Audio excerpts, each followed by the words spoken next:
Masamba Sniper ya Sandra Sandrine eza bongo émission na bino Ouragan bolingaka mingi. Sandra Sandrine na pesi ombote mwasi ya pembe obote la biso bana pembe. Mwasi ya pembe ngungi ya pembe na ete. Na osala ki sakatologie. O babengaka ngo ki sakatologie, ba artiste bayebi to sala moi ki sakata na émission oyo, les émissions Ouragan parce que to yambaka ba star. Ezaka pona ba spiritualiste te, to yambaka ba artiste comédien, ba artiste peintre, artiste nyonso asa na besoin de relaxer biso art na une émission Ouragan to yamba. Bon, to bunga te. To zonga toujours na chemin ndenge na yebisaka bino. Bodri Nzenga yebi. Bonsoir Ombre Noire. Bonsoir Mariko. Manko Kapaka. Na sepeli lisuku mona yo. Kolikanga te. Moko ya badepte na yo maître Avatar ayebisaki nga lobike te Ombre mikolo aza na Angola parce que na bengaki basango ya Luanda ezalaki ndenge nini kuna na Holanda kitoko ka ona na analyser na terre ya Angola. Connaissance n'est vanité. Il faut être imaginaire, mort, soutenir l'expansion ça me compétit en Angola. C'est la restauration, il y a savoir au bazar en Angola. Ça doit faire savoir. Merci. Ban Angola na sirbino moko bokolanda bokoyoka na pesi bene bampala motema ya maître Aruna Jabir Bambote. Ombre Noire. Tofandi lelo na thème na biso enfer na paradis. Meka kopanzana wana enfer eza nini, paradis eza nini. Fongola bandeko ba comprendre. Enfer na paradis eza ba thème oyo et emprisonner l'homme noir ou emprisonner tout le monde parce que connaissance là en Afrique, des appels en Asie, des appels en Europe, des appels en Amérique, presque dans tous les 5 continents du monde. Mettons basol ba enfer ou paradis, faut moutonner sur l'andangai, pas seulement les Africains, tout le monde.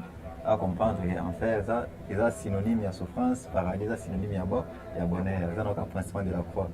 Donc on va faire croiser des forces, les biens et le mal. Or les biens et le mal, tu verras déjà la planète aux alentours, tu verras la terre, la terre. Donc sur le plan physique, tu verras la souffrance, tu verras déjà le bonheur. Même fréquence, c'est dans le monde astral, dans le monde invisible, dans le monde cosmique. Au moment où il y a la transition, il y a une nouvelle vie. Au moment où tu as coupé dans le monde invisible, il va aspirer à la nakaye, il va toujours le bonheur, il va toujours la souffrance. Le bateau va créer une connaissance, il va créer un mythe, il va créer un peu d'éduquer seulement Moutou. Mais il faut éduquer, il faut déborder. Le monde a pris un fort, il a sacrifice trop pour les Zambie. Mais pensez que non, un jour qui n'est pas paradis. Or, Moutou a semblé la rater pour qu'il y ait paradis ou un enfer. Moutou a semblé la rater pour comme fort. En travers comme fort, nous avons transcendé selon notre connaissance. A commis saint, selon catholique, Saint-Pierre, Saint-Marie, Saint-Boué, Saint-Boué. En travers, pour charger âme, esprit, nous avons atteindre la dimension de l'âme divinisée. En travers, pour charger l'esprit, nous avons atteindre le décret de la gloire. Nous avons atteindre la dimension de la vie secondaire. Nous avons atteindre la dimension de l'archange ou ange. Merci maître parce que parler na archange ou ange mais na meki ko zonga moké na marabuti goloba ça dit sur na langue explication ou bien connaissance nous so panza au niveau la sana bande koké enfer na paradis ça des mondes imaginaires donc enfer existera te ezalaka te paradis ezalaka te mais par là aux ngoloba nini on dit que c'est tao mutazo vivre enfer na paradis ezalaka te c'est tao mutazo vivre l'exemple on appelle ça âme divinisée, décret de la gloire, ou atteindre la dimension à saint, ou atteindre la dimension à ange, selon les mythologies. Mais il faut à pratiquer, à s'embêler, à méditer, pour qu'on ait la dimension pour se communiquer dans le grand esprit, au bas dans le monde cosmique, au bas dans le monde invisible. En travers pour se communiquer dans le bango, c'est par là créer. Dire à sa créateur, on va bien guider. Ce qui peut y sali, et l'eau est à la terre, au comédien. Donc, tout le monde méditer, tout le monde pratiquer pour se communiquer dans la conscience, où est l'univers, tout m'a besoin de créer la création. Mais pas que de pratiquer pour le but qu'il y ait paradis ou pour le but qu'il y ait enfer, non, on est ça distraction. Donc, le paradis et enfer, c'est des mondes imaginés pour limiter à Miamoutou. Donc, Moutou a ça l'avion, Moutou a ça la tonga, Moutou a ça la moutouka, a ça annoncé paradis et enfer. Afin d'annoncer, se communiquer dans la conscience, il y a le soleil. Et puis ça y est, idée comment pour ça l'avion. et puis ça idée comment ko sala mutuka et puis ça idée comment ko sala arrosoir et puis ça idée comment ko sala eloko moko be montre autolati donc muto sala qui montre oyo azaki na notion na ya paradis na enfer si ça ko sala ba concentration ça ko sala ba méditation pour ça les allez se communiquer na ba génie moko boye ba faire révéler comment ko sala montre comment ko sala masanga to bingi na kombo ya prémisse. Mais les lots, nous sommes bellandés, quoi que paradis, à vivre dans les lions, à vivre dans les éléphants, à vivre dans les pommes, à vivre dans les mokoboué, c'est une longue mythologie. Oh, pas nous sommes pas ensemble, nous sommes banga gete, nous sommes la bouété, nous sommes des soumous oyoté, pour peut-être l'objet comme magana, dans l'enfer, nous sommes comme moto. Oh, chacun a péché là, pas que nous sommes partagés le même péché. Donc, tant qu'on bâtit les 10 commandements, ils ont des commandements référentiels, mais ils sont universels. Maître, tu vas dire que tu as un mythologie, mais tu as parlé de mythe, que tu mythologie. Vous avez par mythologie parce que nous devons surtout comprendre terme. Nous avons mythologie, et où tu as mythe, tout ça. La première émission, on a parlé déjà de mythe, c'est un discours créé par Motomo Roboui. Donc, on a bien un mythe. Donc, on a créé un mythe pour nous. Kokobar, Azalaka Boye, tant que c'est âge Boye, à se transformer en soleil, tant que c'est âge Boye, à se transformer en Boye, c'est un mythe créé par nous.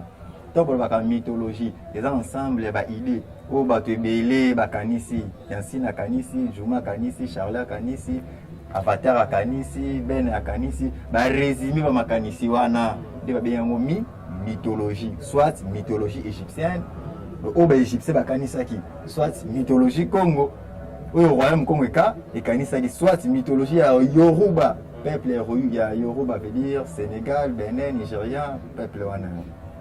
Il y a une mythologie. Ils ont ensemble et imagination. Donc, ce qui est landi bien, Batunde Bakanisi, imaginer des mondes imaginaires. Des mondes, pas seulement des mondes imaginaires. Sauf qu'il y a d'autres voies. Autant que plusieurs mondes. Autant que ce monde pandamenium. Il y a un monde pandamenium, traiter makambo ouezane négatif. Or, nous avons passé l'équilibre. Place les biens, il faut les mal les ala. Place les mal, il faut les biens ala. Comment nous avons créé un monde, combien pandamenium, c'est long, d'autres maîtres, on a ou gérer la chose, il y a non, il faut équilibrer ça. Déjà, un monde créé par les hommes. Bateau va créer un monde dans le africain, bazar asiatique.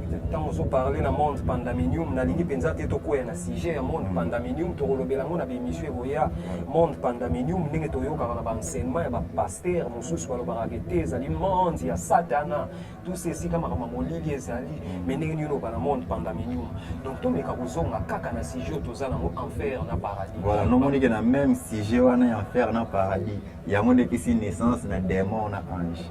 Nous sommes aussi démons à ange. Nous devons pratiquer l'hindouisme, avec démons à ange. Nous devons pratiquer le bouddhisme, avec démons à ange. Nous devons pratiquer la religion à Krishna, avec démons à ange. Le père n'a pas son kémite, ou à vivre en Égypte antique, parce qu'il a annoncé des démons à ange. Mais il a réalisé qu'il va être plus que plusieurs démons. Moloch, Belzéboul, Asmod. Mais tout c'est le côté. Maître, question simple. Si on a un monde invisible, il y a Congo. Un monde invisible, il y a Congo. Parce que le monde spirituel, il reflète le monde physique. Dès que sur le plan physique, nous sommes à Congo. C'est que sur le plan spirituel, il faut qu'on paye ça là.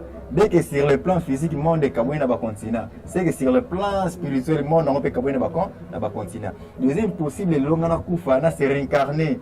Kuna botama na monde moko asiatique na monde moko Europe ce qui na botami kuna seke na pratique de spiritualité na bango à travers kuna nazi ce qui ndeko nanga azate mama leki azate mama kuluto azate papa leki azate nazo risque na la espérant na errance on va pas vivre vie wana te c'est na luka un certain boulot na comme un esclave na commencer la boulot moko forcer dire quoi ndeko azate na monde wana ne yango na bien ka errance mais errance ezate que non otambola ki na mabe ndenge balobaka parce que ndeko moko akuchokomela ngai akomeli ngai ndeko wana lobi nini ndeko wana lobi maître azopanzana na ye bien connaissance ezobima mais makambo maître azolobi ezobangisa mais maître ayebake lifelo na paradis ezalaka connaissance au maître azobimisa ye penza ndenge nazoyokela ye aokende nde lifelo ndenge ndeko wana ya monisiko na tolo soko kufi okende wapi voilà si na kufi na kende monde invisible ndenge na kende monde invisible ya Congo ndenge ndeko wana lobi ke un jour ngana okota lifelo na boité na moi na Bible lobi ke non journée de la fin alors c'est que jour wana kezala jour ya fin wana bango balobaka wana on nzamba ko telema po juger bato tant nzamba ko telema po juger bato ngana ko tombola musati okona loba avana ko t'enfer makambo nini ko loba ombre no ne ona ko bisa ye ne ona ko bisa webi na ko loba ngone bisa wana bisa odrinzenga papa na numéro de grâce ya ombre noir alobi ye moko ayebi oya oyebisa ye en tout cas na sepeli vraiment na bandeko nanga Yannick Nieniezi patron ou ami ya kati yo tika artiste na yo te boyka nuance to ke na bango kaka boy kung fu na koloba troté yo moko yebi mutu na ngai Richmond ombre noir émission na biso combien ouais monsieur Silelo vraiment na resepelo ta la caméra voilà monsieur Sileli suka pona émission le monsieur Sileli bit nangeza ke mutu akende vers ye mutu akende vers soi mais oye kabolingeza ke osana posa ibisa o vérité o ngana ibisa nzambe ene ibisa ngote mais na zimi tete ko za capable convaincre ngana ba d'autres émissions na bimisa vérité wana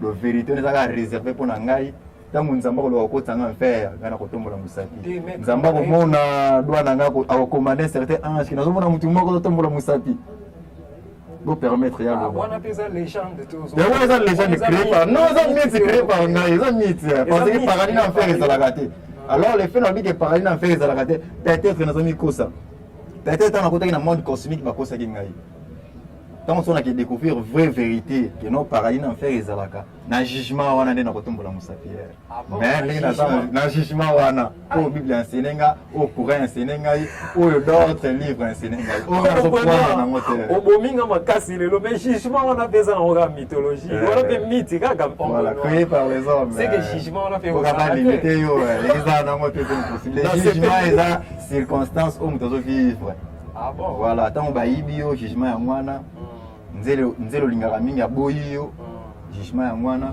batuti yo na moto jugement ya mwana okufeli mère jugement ya mwana obeli cancer obeli AVC obeli liboma nettoyage wana ça jugement des jugements tozo c'est la mwana na moni ngonga bazo signaler paina loba mi bazo signaler na bémission ekoya to kolobela yango ombre noir en tout cas salinga bien na pesi maître Aruna Jabir Mbote na pesi maître Yansine Bambote na pesi maître Idriss Mbote motema ya Sencha na pesi pe maître Avatar Mbote motema ya Sephora na bosanité mama bene bampala ombre blanche ngai artiste na bino maiko boyka nuance na suki awa bambote na bandeko nyonso bazwi libaku ya kolanda émission oyo Ouragan bye ciao